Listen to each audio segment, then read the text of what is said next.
بسم الله الرحمن الرحيم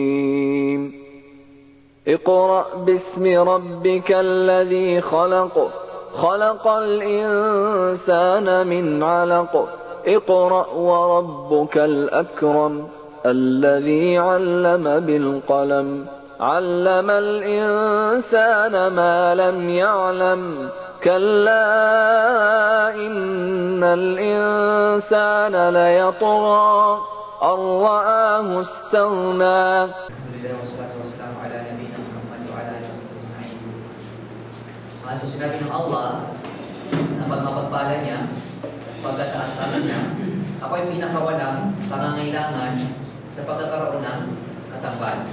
Sa mga itinatambal sa akin, ang sino mang gumawa ng isang gawain na nagtambal siya sa akin, sa pag-upo nito, ibaba sa akin, iwan ko siya kasama ng pagtatambal niya. So nakita nyo, ako ay pinakawalang pangangailangan. Baka sinasabi ng iba, kailangan may anak siya. Kailangan may kasama siya. Hindi pwede isa lang ang Panginoon. Diba? So, sinamugot ang Allah, ako ay pinakawalang pangangailangan. Diba? Sa pagkakaroon ng katambal sa mga itinatambal sa akin. Kasi sabi nila, hindi kaya ng Allah. Kailangan mayroong Panginoon sa ganito, mayroong Panginoon sa ganito. So, sabi ng Allah, ako ay may pinakawalang pangangailangan. Ang sino mang magtambal ng maliban sa akin sa kanyang ginagawa, iiwan ko siya. Kaya niyo, iiwan ko siya. Hindi niya sinabi wala akong pakialam. Sabi niya, iiwan ko siya. Siya at yung kanyang ginagawa ang nagtatambal niya sa akin. Kunwari, ikaw ay nagdadasal maliban sa Allah, ikaw, iiwan ka niya at yung pagdadasal mo, iiwan ka niya. So wala siyang pakialam sa iyo. Iiwan ko siya. So ibig sabihin ng Allah, walang pangangailangan sa ating mga tao. Alam kong sinasabi sa inyo, na kahit lahat ng tao, hindi Muslim, walang makukulang sa Allah. Mananatili siyang Panginoon. Siya ay perfecto. At kahit lahat pa ng tao maging Muslim, ay hindi siya madadagdagan. Mananatili siyang kompleto. Mananatiling Panginoon, mananatiling banal, mananatiling Allah. Kaya kasi sa pang-hadith, hadith Qudsi din, binanggit ng propeta, sabi niya, kapag lahat ng tao, ang Muslim at hindi Muslim, magtipon-tipon sa isang lugar, magbulaan hanggang ngayon, isipin niyo lang gano'ng kadaming tao. Tipon-tipon sila, sabay-sabay silang mananalangin, sabay-sabay. Sabi ng Allah, ibibigay ko lahat ng gusto ng bawat isa sa kanila. La yanqusu dhalika min mulki shay'an. At pag binigay ko na sa lahat sa kanila, bawat isa, ito gusto niya ganito, ito, lahat ng tao, Muslim at hindi Muslim, mula nun hanggang ngayon, pag nagtipon-tipon sila, binigay ko lahat ng bawat isang kailangan nila, hindi makakakulang sa akin, katiging Panginoon. Hindi makakakulang. Illa gamatan musul ibratu minal bahr mimma. Maliban na lamang, sabi ng Allah sa isang pang-hadith Qudsi, maliban na lamang, alam niyo yung pangtahe, anong tawag dito? Karayom.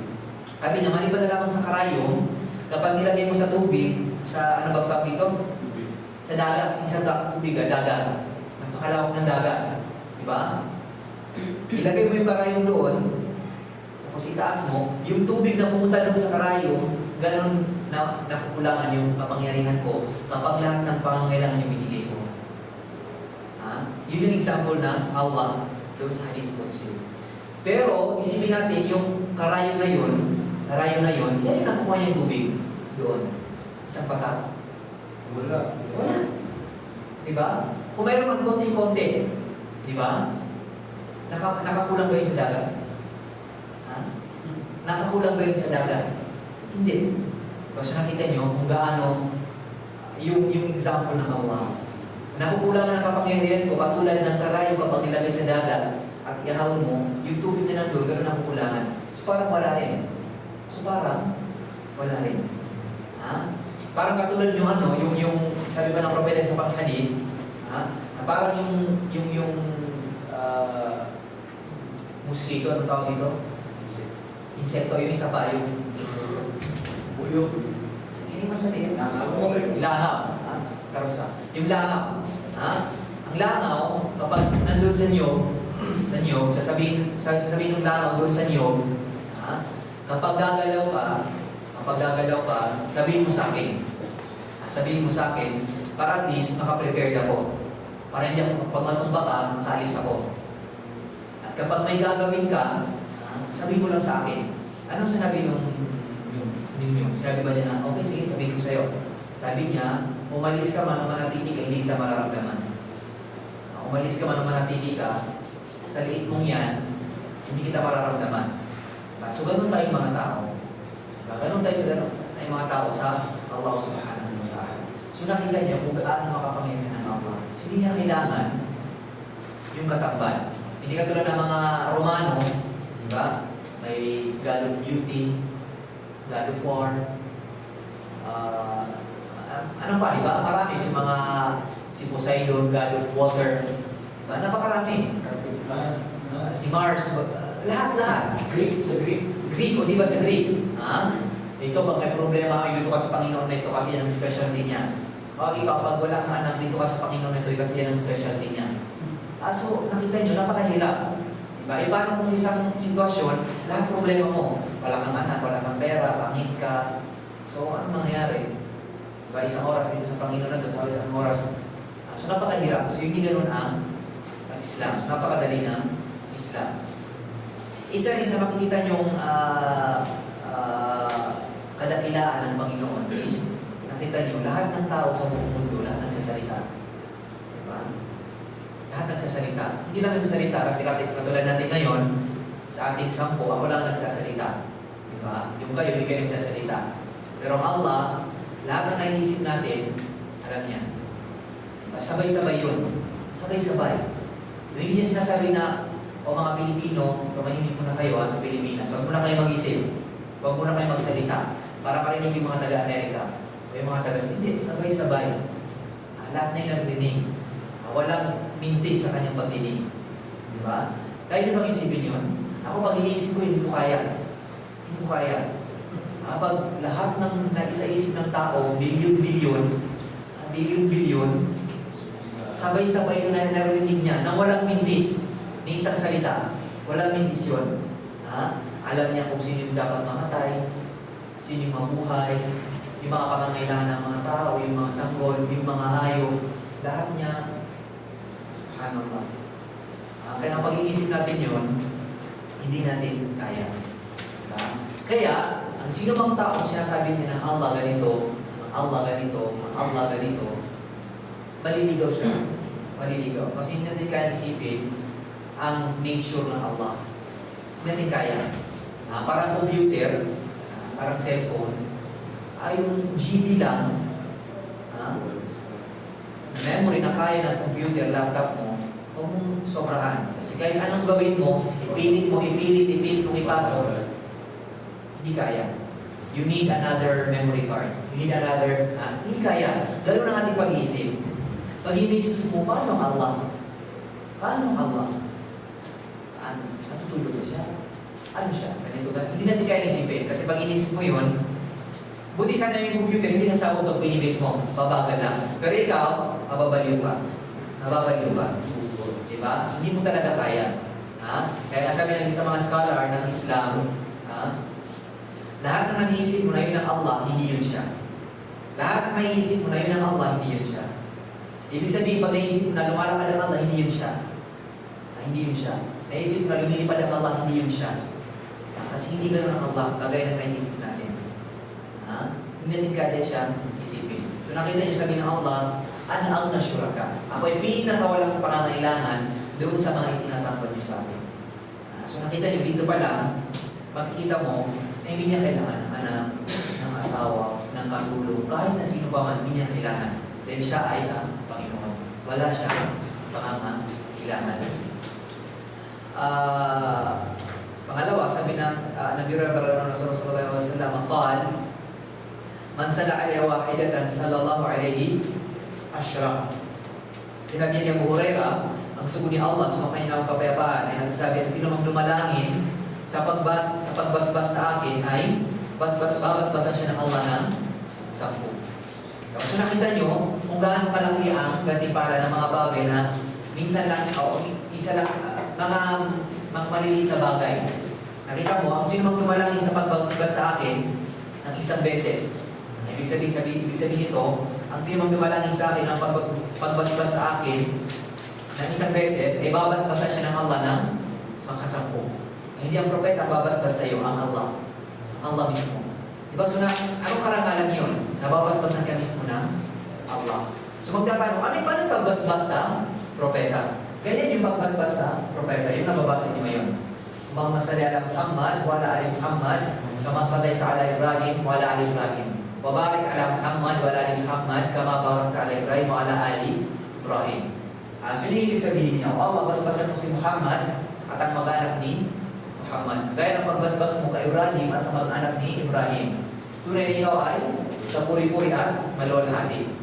O Allah, pagpalain mo si Muhammad at ang mag-anak ni Muhammad. Gaya ng pagpapala mo kay Ibrahim at sa mag-anak ni Ibrahim. Tunay na ikaw ay kapuri-puri at maluwalhati. So nakita nyo, napaka-easy ng pagbasbas sa propeta. Nakita mo, ang papalitan lang is yung saldi at bari. Saldi at bari. Tashahud. Diba? Kapag last na, pag magsasalam ka na sa sala, diba? Yan ang babasahin mo.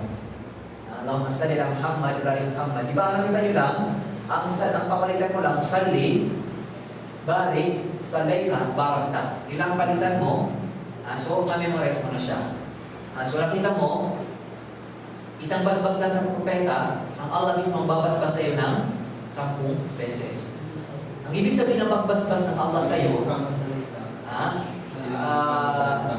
ano bang tawag dito? Ikaw ay kanyang, tumanina. Ang ibig sabihin ng tumanina is yung mapapanatag ka. Yun ang ibig sabihin ng pagbasbas ng Allah subhanahu wa ta'ala sa iyo. Maliwanag ba yung pagbasbas sa propeta? Pakita nyo kung bibigyan ko sa inyo yung yellow at saka green. Nandun yan siya. So, pwede nyo na-memorize doon. So, nakita nyo, lahat ng inunos ng propeta, babalik din sa atin ang faida. Ano yung faida? Yung silbi.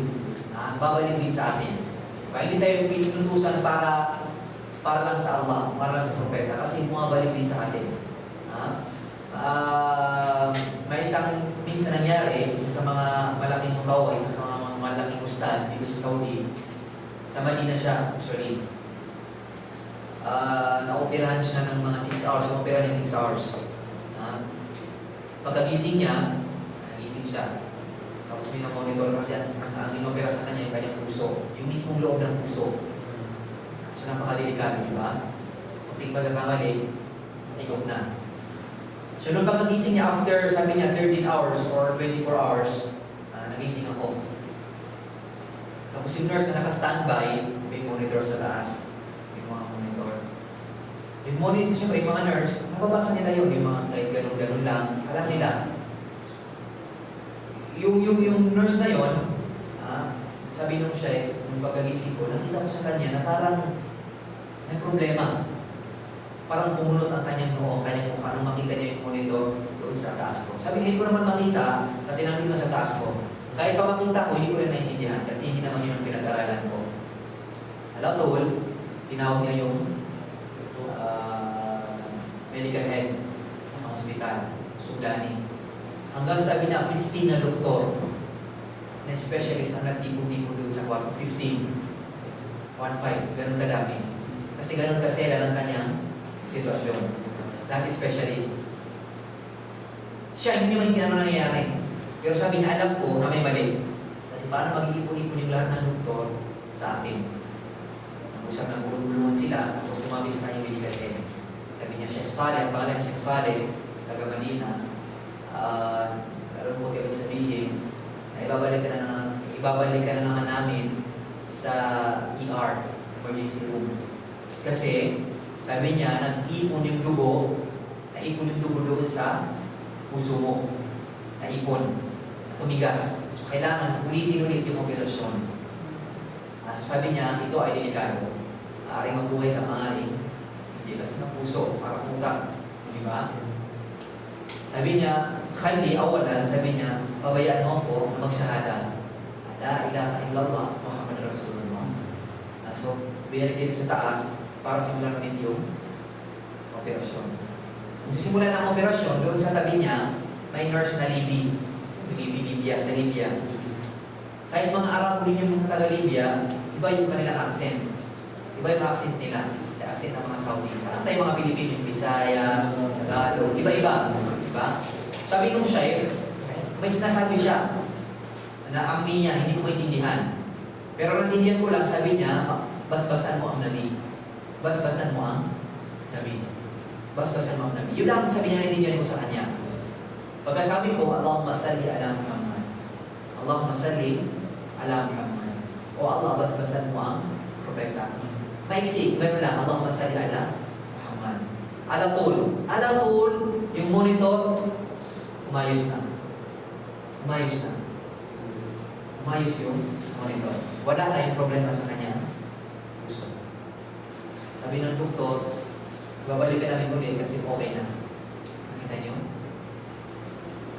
Anong mirakulo? So nakita niyo, ang basbas na yan ay napakalaking tulong sa atin. Napakalaking tulong sa atin. Hindi dahil babasbasan natin ng propeta, siya may pangangailangan sa atin. Hindi. At iyan ang pangangailangan natin. O Allah, basbasan mo ang propeta. So nakita mo, dahil doon, bumalik siya. May mas didelikado pa ba doon? Doon sa puso? Wala na. Wala na. Wala na mas didelikado pa doon. Ang dugo, nakipong doon sa puso. So ano bang problema doon? Ano pa ang mas didelikado doon?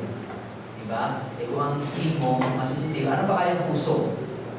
Diba? Hindi ko kaya isipin. Kung ako siguro, baka mag-iat-iat na ako sa nangyayari. Nakita mo dahil sa pagbasbas niya ng propeta, nawala. Sabi niya, alatul. O hindi ako naghintay, hindi kami naghintay ng isang oras, isang minuto. Pagkasabi ko ng Allahumma salli ala Muhammad o Allah basbasan ng propeta, sinabi ng doktor, nawala. Nawala. Diba? Nawala.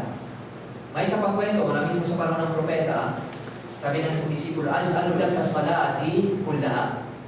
Sabi niya, lahat ng pangbabasbas ko, ibabasbas ko sa iyo, propeta. Sabi niya, may problema ba doon? Sabi ng disipulo. Sabi ng propeta, walang problema. At may gantimpala ka. Wayukfahamuk. At mawawala ang iyong lungkot. Mawawala ang iyong lungkot. Kasi ang lungkot, nakita nyo, ang pinakamalaking problema ng tao dito sa mundo, takot at lungkot. Yan lagi ang problema ng tao. Takot at lungkot. Takot at lungkot. Kaya nakita nyo sa Quran, wala yaksunun. Hindi sila matatakot at hindi sila malulungkot. Kasi yun yung pinakamalaking problema natin. Kasi lahat ng problema natin babalik sa takot at lungkot. Oo, wala kang pera, pero saan yung babalik? Sa lungkot. Di ba? Wala kang makain, gutom ka, saan yung babalik? Sa lungkot. Diba? Lahat ng problema natin, samot sa akin problema, babalik yun sa lungkot. So nakita niyo, sabi ng propeta, pag binasbasan mo ako, mawawala ang iyong lungkot, inshallah. Pero huwag mong isipin na iyan mismo ang magpapagaling sa iyo. Isipin mo, na pag ginawa mo yun, ang pagpapagaling sa iyo Allah. Ito ay mga dahilan lang. Kasi Allah ang nagpapagaling. So kailangan nyo nang isipin ninyo na ito ay mga paraan lamang, pero totoo talaga nagpapagaling ay ang Allah. So kailangan ng tao, pag gusto niya ng isang bagay, may dahilan, may paraan. Diba? Pinakamaliwanag na example, isang tao gusto mag-asawa, diba? Hindi pwede magkaroon ng asawa. Kunwari, isang tao gusto magkaanak, diba? So kahit kunwari, pumunta ka pa sa Mangka, nag-ayun pa ng isang taon, nananalangin ka sa Allah na magkaanak, wala kang asawa, paano mangyayari? Alam na mahulog ang bata mula sa langit. Hindi talaga mangyayari. So kailangan, gawin mo yung dahilan, yung paraan para magkaroon ka ng anak. Mag-asawa ka, tapos manalangin ka. Hindi mo manalangin ka, o Allah, bigyan mo ako ng anak, pero wala kang asawa. Ano mangyayari? Ikaw magbubuntis? Hindi mangyayari yun. Diba? Natulad ko na rin yung taong gusto yumaman, pero nakahiga lang. Paano yayaman? Gumawa siya ng dahilan, paraan, magtrabaho, tsaka umiling sa Allah, Allah, payamanin mo ako, doon darating, insyaAllah.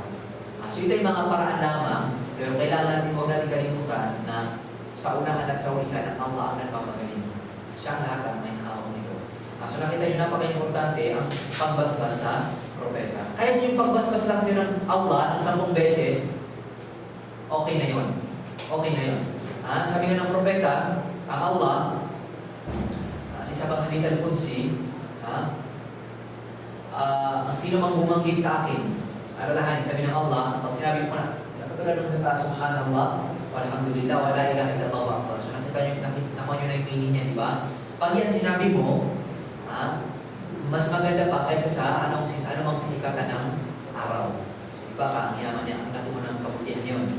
Pangalawa, sabi ng propeta, sino mang alalahanin niya ako, banggitin niya ako, babanggitin ko siya sa sarili ko. Di ba? So isipin mo lang, babanggitin ka ng Allah, John Ray. Di ba? John Ray, Zakaria, Ibrahim. Diba? So nakita mo, kahit yun, ay binabanggit ka ng Allah pag binanggit mo siya. So siguro magtapos muna tayo ng maaga ngayon kasi may gagawin ala sila tradisyon. Tapos sarila wala sila ng manualahin sa Diyos.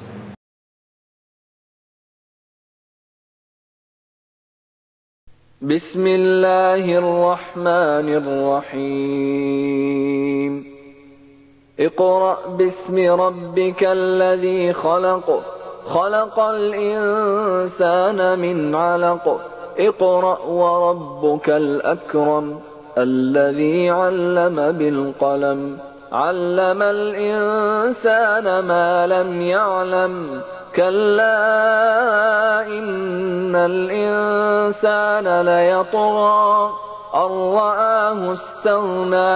بسم الله الحمد لله والصلاة والسلام على نبينا محمد وعلى آله وصحبه أجمعين ومن تبعهم بإحسان إلى يوم الدين. أما بعد, السلام عليكم ورحمة الله تعالى وبركاته. Nasa page 16 na tayo.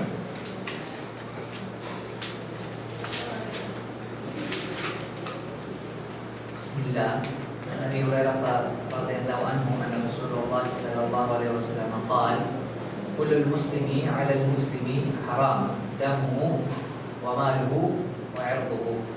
Ayon kay Abu Hurairah, alungdan nawa siya ng Allah, ang sugo ni Allah, ang propeta, sumakanya na ang kapayapaan ay nagsabi, ang lahat sa Muslim ay bawal labagin ng kapwa Muslim. Ang buhay niya, ang ari-arian niya at ang dangan niya. So nakita nyo, isa ito sa pinaka maganda rin hadith kung saan pinoprotektahan ng Islam ang bawat isang Muslim. So ibig sabihin, ang Muslim sa kanyang kapwa Muslim, may mga limitasyon ang kanyang pwede gawin. May mga bawal at hindi dapat gawin. Katulad dito, ang kanyang dam. Ibig sabihin ng dam, ang literal na meaning ng dam ay ibig sabihin dugo. Kasi diba, pag-translate niya dito ay buhay. Which is, ang ibig sabihin ng pagdanap ng dugo ay ang buhay. Diba? So, bawal na patayin ng isang Muslim ang kanyang kapwa Muslim dahil dito. Maliban na lamang, may mga mabigat siyang dahilan na katanggap-tanggap sa Islam. Maaaring may mabigat na dahilan pero hindi katanggap-tanggap sa Islam. So, kailangan mabigat na dahilan at tanggap sa Islam. Kasi kunwari, may mga dahilan na hindi natanggap ng Islam. Kasi kailangan may formal na parang ano bang tawag dito yung sa kaso, yung sa korte, yung kasuhan o parang gano'n. Paglilitis, may formal na paglilitis. Hindi yung kunwari may nagkasala sa iyong kapatid mong Muslim, ikaw na ang kukuha ng batas. Hindi pwede. Kasi may pinagdadaanan, may daraanan tayo paglilitis na ayon doon sa kanyang ginawang kasalanan. Ang kanyang mal ang ibig sabihin, pera o ari-arian. Ano mang ari-arian ito? Bahay, kotse, ano mang klase ng ari-arian. Bawal mong kunin. Kaya kasi sa pang-hadith, la yahilu malu mri'in illa 'an binafsin minhu. Ay hindi maaari o bawal sa isang Muslim ang kayamanan ng isang Muslim maliban na lamang na ito ay gusto ng kanyang kapatid na Muslim. Matulad kunwari, may kaibigan ako na gusto bang damit niya o anumang ari-arian niya o anumang mayroon siya. Hindi ko pwede kunin maliban na lamang nang siya ay pumayag. Kasi problema, pag kinuha mo din ng walang paalam, hindi niya gusto, napilitan lang siya, hanggang sa ginagamit mong bagay na yung kinuha mo sa kanya, kasi ay napilitan, hindi ka kinuha mo lang sa pilitan, ito ay kasalanan. So, kunwari damit, sa pilitan ng bigma sa kanya, diba? So hindi siya parang hindi bukal sa kanyang niloob. So problema ito, hanggang sinusot mong damit na yon o sapatos, ano pa kayang cellphone? Diba? Hindi kayo load. Diba? Dati, kung susong ng mga ano, yung natatandaan ko, pag ginadala ko yung cellphone ng tatay ko sa school, dati di ba load mga 200, 300, wala pa yung mga i-load. So si Papa, pag nag-load, 300, 500. Diba? Kasi wala pa mga anti-text nun, anti-call. Diba? So ganun yung loadan dati. Alam, 200. Di ba? Wala pang i-load. Pag dinadala ko sa school, ang ginagawa ng mga classmate namin, bawat isa, nag-check ng load, nag-check off. Ayun kaya load niya. So ba ikaw, ay naku, 300. So magpapasa. Mangari ng kitex, yung pala ipapasa niya ang salamat sa tumaparagado. Hanggang sa pagdating ko ng bahay, yung 300 naging 200, nawala na yung load. Kaso hindi pwede yun.